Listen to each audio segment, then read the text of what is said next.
Imagine you are standing in the middle of a jungle. The air is so thick with heat and humidity that every breath feels like drinking warm water. Around you in every direction are hundreds of bodies, motionless, silent. The birds have stopped singing, the insects have gone quiet, and the only sound left is the distant crackling of a loudspeaker playing a voice you have heard every single day for the last 3 years, a voice that told you it loved you, a voice that told you it was the only one who ever would. This is not a scene from a movie. This happened.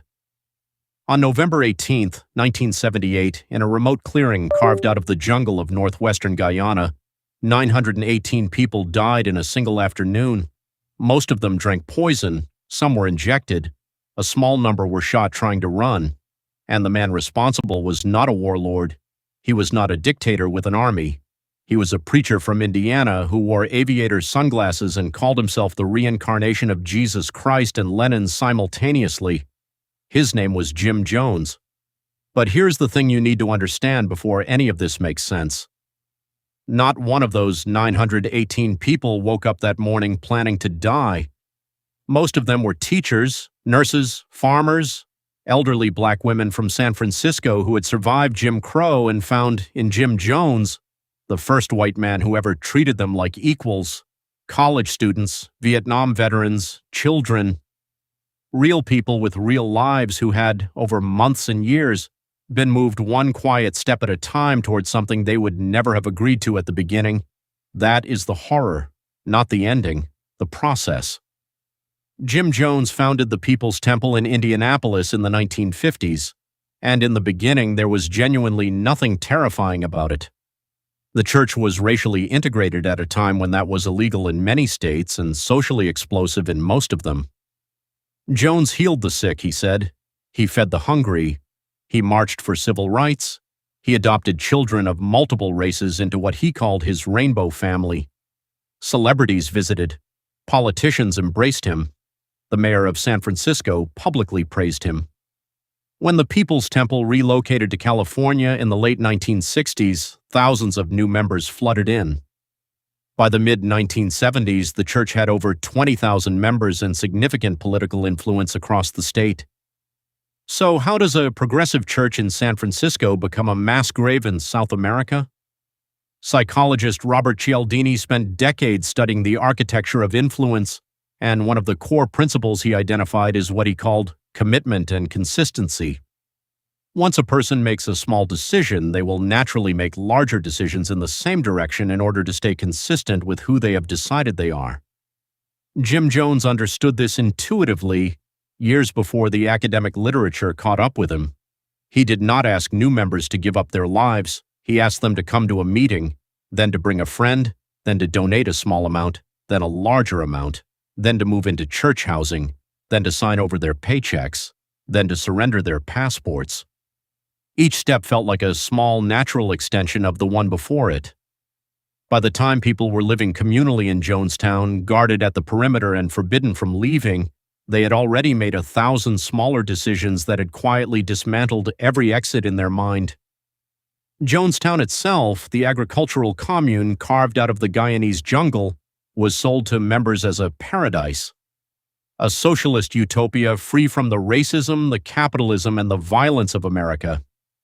And when they arrived in 1977, many of them genuinely believed that.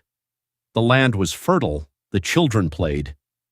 Jim Jones delivered sermons every day over the camp loudspeakers and told them they were building something sacred, something that the American government feared so much it would stop at nothing to destroy them. That last part was important, because one of the most powerful tools Jones used was not love. It was a targeted, sustained, methodical siege of each member's sense of reality. Cult expert Steven Hassan, himself a former member of the Unification Church, developed what he called the BITE model to describe the control mechanisms used in high control groups: behavior control, information control, thought control, emotional control. Jonestown used every single one of them at maximum intensity. Members in Jonestown were not allowed to read outside newspapers. Mail was intercepted and read by Jones's inner circle. Defectors were publicly humiliated in sessions called catharsis meetings, where fellow members were required to scream accusations at the person being punished. People were not allowed to form close personal friendships that excluded Jones. Even romantic relationships required his approval. Sleep deprivation was constant. Jones ran what he called white nights, nighttime emergency drills where members were woken up, marched to the central pavilion, and told that the end had come. On those nights, they were sometimes given a drink and told it was poison, then told they were not going to die tonight. It was a test of loyalty.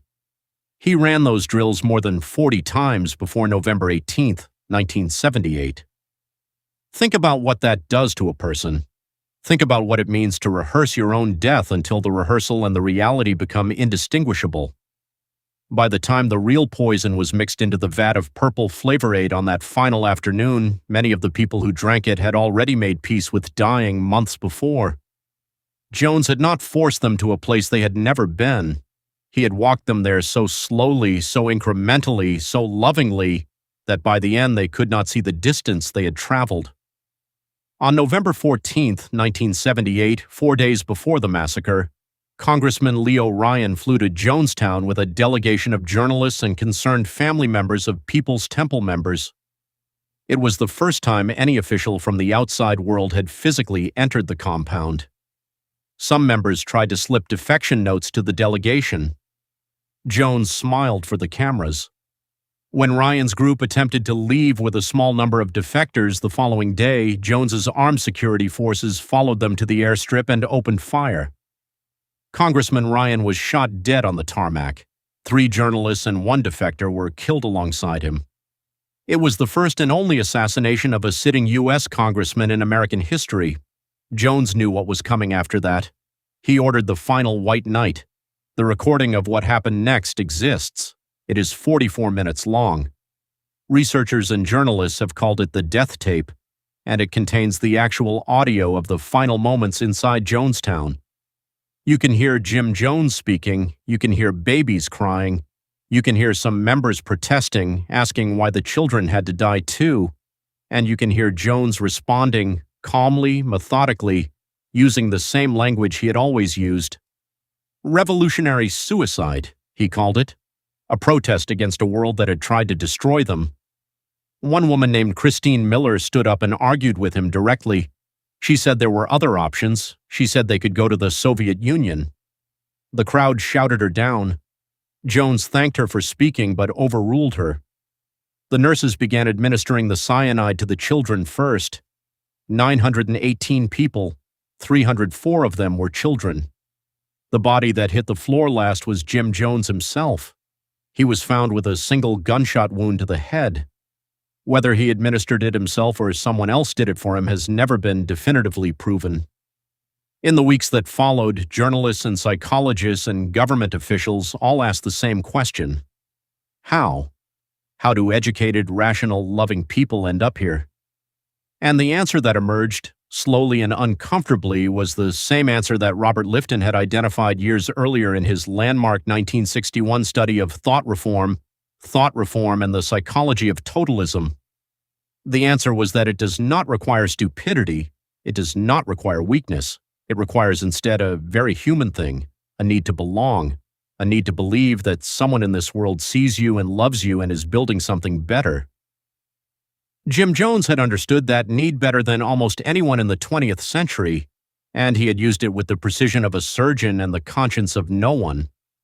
When the rescuers and the soldiers finally reached Jonestown, they found something that has stayed in every eyewitness account ever written. Many of the bodies were found in family groupings, parents with their arms around their children, couples holding hands, friends lying side by side. Whatever those people had believed in those last moments, they had not believed it alone.